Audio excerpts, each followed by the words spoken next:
سر سوال میرا یہ تھا کہ اثر کے بارے میں جو ہم کہتے ہیں کہ آثار جو ہیں وہ اصل کی تائید میں آتے ہیں، جیسے قرآن اور سنت اور حدیث کی. تو حدیث کے حوالے سے ہی آپ نے ایک اثر جو آپ سے میں نے سنا تھا وہ حضرت ابو بکر کے متعلق تھا کہ انہوں نے 50 احادیث کا مجموعہ جو تھا وہ جلا دیا تھا. تو میں نے اپنے دوست سے یہ ڈسکس کیا تو میں نے بولا کہ یعنی کہ اس کی حساسیت اتنی تھی کہ انہوں نے سمجھا کہ اس کو آگے جاری نہیں کرنا چاہیے، اس کو جلا دیا. تو اس نے وہی چیٹ جی پی ٹی پہ جا کے اس نے بولا کہ یہ تو ثابت ہی نہیں ہے. اب میرا مقدمہ تو خیر ختم ہو گیا، لیکن بعد میں پھر مجھے پتہ چلا کہ یہ تائید میں آتے ہیں اور آپ کو اس حوالے سے نہیں دیکھنا چاہیے جیسے ہم حدیثوں کو دیکھتے ہیں سند کے حوالے سے.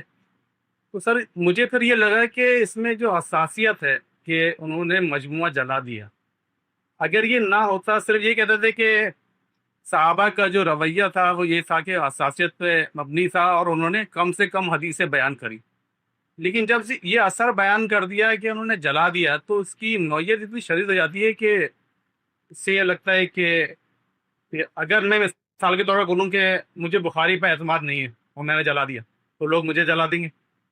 تو اس دور میں بیٹھ کے اگر ہم یہ بولتے ہیں تو پھر مسئلہ کھڑا ہو جاتا ہے. اگر ہم صرف یہ کہیں کہ ان کا رویہ ایسا تھا تو یہ بات جو ہے نا میرے کھٹک رہی تھی، میں نے بولا پوچھوں گا تو کہ یہ چکر کیا ہے. جی دیکھیں، اس میں جو آپ نے آخری بات کی نا اسی سے شروع کر لیتے ہیں. کسی دوسرے کی کتاب اگر آپ جلائیں گے تو اس پہ لوگوں کا غم و غصہ بالکل بجا ہوگا، اس لیے کہ آپ کو کوئی حق نہیں ہے کہ آپ بخاری کی کتاب جلائیں. لیکن امام بخاری خود کوئی تصنیف لکھتے اور اس کو تلف کر دیتے، ان کو اس کا حق حاصل تھا. یہی معاملہ سیدنا ابو بکر کا ہے کہ ان کے پوزیشن میں اگر کوئی ان کی ڈائری تھی جس میں وہ کچھ چیزیں لکھتے تھے تو یہ ان کا حق ہے کہ وہ اس کے ساتھ جو معاملہ کرنا چاہتے ہیں وہ کریں. انہوں نے جلانے سے ہمارے یہاں مراد یہ ہوتی ہے کہ جیسے کوئی توہین کر کے آپ نے کسی چیز کو باہر پھینک کے جلا دیا، نہیں، تلف کر دیا. تو تلف کرنے کے لیے اس زمانے میں شریڈرز تو ہوتے نہیں تھے، اسی طریقے سے کاغذ ہوتے تھے، مختلف چھالیں ہوتی تھیں، ان پہ لکھا ہوا ہوتا تھا. تو آپ نے اگر اس کو تلف کرنا ہے، ختم کرنا ہے، آپ نہیں چاہتے کہ وہ لوگوں کی ایکسیس میں ہو، تو آپ اس طریقے سے اس کو جلا دیا کرتے تھے. تو بالکل معمول کی چیز تھی. آج بھی دیہاتوں میں آپ جائیں تو وہاں پر جب کوئی چیز نہیں قابل استعمال رہتی ہے، استعمال نہیں کرنی ہوتی، تو اس کو جلا دیا جاتا. تو یہ ان کا حق تھا. لیکن اگر وہ مثال کے طور پہ اپنا وہ ڈائری، اپنا وہ نسخہ جس میں انہوں نے ساتھ آپ صلی اللہ علیہ وسلم کی یاداشتیں لکھی تھیں اپنے ذاتی انیشیٹو پہ، اس کو آگے منتقل کرتے، اپنی صاحبزادی سیدہ عائشہ کو دے دیتے، تو پھر امت کو اس کو اہتمام سے رکھنا بھی چاہیے تھا، پہنچانا بھی چاہیے تھا. ایک شخص کی ایک انٹلیکچوئل انہیریٹنس تھی، وہ اس نے آگے پہنچائی. تو پہلی چیز تو یہ ہے. دوسری چیز یہ ہے کہ ہمیشہ یہ دیکھا کریں کہ جب بھی کوئی مقدمہ یا بات پیش کی جاتی ہے اس میں بنائے استدلال کیا ہے، اصل سررشتہ کیا ہے، وہ بنیاد کیا ہے، فاؤنڈیشن کیا ہے جس پہ مقدمہ کھڑا ہوا ہے. تو غامدی صاحب نے حدیث کیا ہے کہ زیر عنوان جب یہ بتایا ہے تو چوتھے مرحلے پر آ کر یہ بتایا ہے کہ حدیث کی ان کی نظر میں اہمیت کیا ہے، یا دین حدیث کے بارے میں کیا رویہ اختیار کرنے کی تلقین کرتا ہے. اس سے پہلے تو تاریخ آئی ہے. اب یہ جو چوتھی چیز ہے اس میں بنائے استدلال کیا ہے، اس میں بنائے استدلال قرآن مجید ہے. اور قرآن مجید جو ہے وہ ہمیں یہ کہتا ہے کہ پیغمبر جب فیصلہ کر دیں کسی باب میں تو پھر اس کے آگے سر تسلیم خم ہونا چاہیے.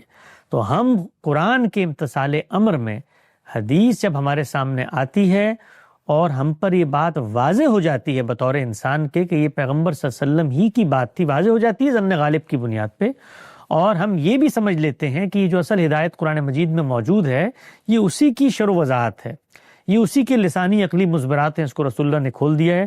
یہ اس سے کوئی الگ، اس سے کوئی مختلف، اس کے اندر کوئی ترمیم، تبدیلی، تغیر، تنسیخ کر کے مستقل بذات انڈیپینڈنٹ نئی ہدایت نہیں دے رہی. تو پھر وہ ہمارے لیے قرآن مجید کے امتثال امر میں ماننا لازم ہو جاتی ہے. یہ ہمارا مقدمہ ہے حدیث کے باب میں. ہم نعوذ باللہ من ذالک کبھی یہ نہیں کہتے کہ جی ان کے بارے میں تو شروع میں یہ رویہ اپنایا گیا، لوگوں نے اس کو جلا دیا، اب اس کو اٹھا کے پھینک دو. یہ کسی نے نہیں کہا. وہ جو بات ہم نے کی ہے وہ یہ بتایا ہے کہ قرآن الگ ہے، حدیث الگ ہے. حدیث کے بارے میں ہمارا علم کیا کہتا ہے، علم کی تاریخ کو عہد بہد بیان کر دیا ہے کہ بھائی یہ تاریخ تھی رسالت مآب صلی اللہ علیہ وسلم کی. چنانچہ دیکھو صحابہ اکرام کے پاس بھی جب یہ تاریخ پہنچی تو انہوں نے اس کے ساتھ یہی رویہ اپنایا. وہ اس کو اگر قرآن کے ہم پلہ کوئی ہدایت سمجھتے تو کیا وہ یہ رویہ اپناتے جو قرآن کے باب میں انہوں نے اپنایا؟ اس کے برخلاف وہ یہ رویہ اپنا رہے ہیں۔ سیدنا ابوبکر کا دیکھو، سیدنا عمر کا دیکھو، خود رسالت مآب صلی اللہ علیہ وسلم کا ایک موقع پر دیکھو، پھر بعد میں آپ نے اس کی اجازت دے دی، ہم نے وہ روایتیں وہاں پر ساری پیش کی ہیں۔ تو بتانا یہاں یہ مقصود ہے کہ وہ بھی اس کو تاریخ کے طور پہ ٹریٹ کر رہے ہیں۔ اب اس ٹریٹمنٹ میں ہر انسان کی شخصیت کا ظہور ہوگا۔ بعض لوگ بہت حساس ہوں گے، ان کو یہ محسوس ہوگا کہ ہمیں یہ چیز لکھ کے نہیں آگے دینی چاہیے، لیکن جہاں ضرورت پیش آئی وہاں سیدنا ابوبکر نے خود روایتیں پیش کی۔ یعنی آپ دیکھیے ثقیفہ بنی ساعدہ کے موقع پر حدیث ہی پیش کی نا، لا یمت من قریش والی، تو حدیث ہی انہوں نے پیش کی بھی رسالت مآب صلی اللہ علیہ وسلم، لیکن بضرورت۔ تو کوئی شخص بضرورت یہ کام کرتا ہے، کوئی شخص خواہش سے کرتا ہے، کسی میں تمنا آرزو ہے کہ تاریخ کو محفوظ کرے۔ بعض صحابہ ہیں ان کا یہ دل چاہتا ہے کہ ہر چیز محفوظ کی، رسول اللہ کی زندگی میں لکھنی شروع کر دی۔ اسی طرح سے سیدنا ابو ہریرہ ہیں، ان کی شخصیت میں یہ چیز نظر آتی ہے کہ وہ اللہ کے پیغمبر کا یہ اسوہ، یہ تاریخ، یہ شرح و وضاحت، یہ تفہیم و تبیین، یہ آپ کے اجتہادات آگلی نسلوں تک منتقل کرنا چاہتے ہیں۔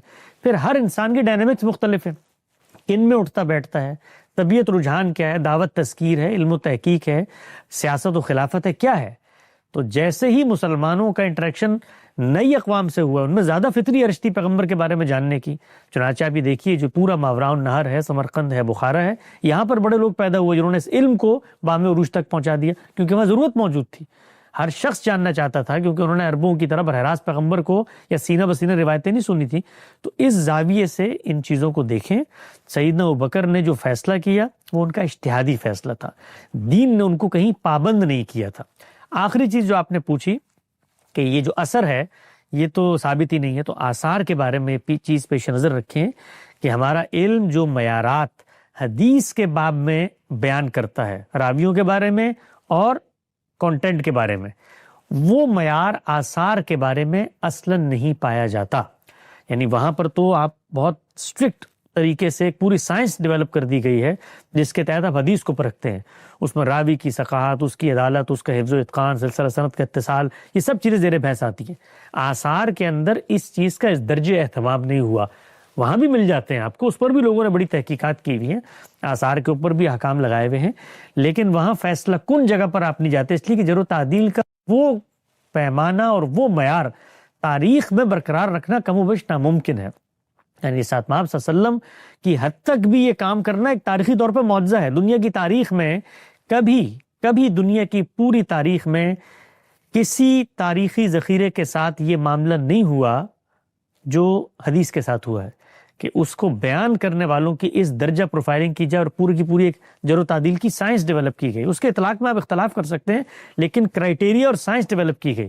ایسا ہو ہی نہیں سکتا کہ جو شخص بات کر رہا ہے آپ اس سے ناواقف ہو، ناواقف ہے تو بات کی وہ اہمیت نہیں رہے گی۔ لیکن یہ سخت کرائٹیریا آثار پر اپلائی نہیں ہوتا۔ اور دوسری چیز کیا ہے، ہمیشہ تاریخ کے باب میں دیکھنا چاہیے کہ امکان وقوع کیا ہے۔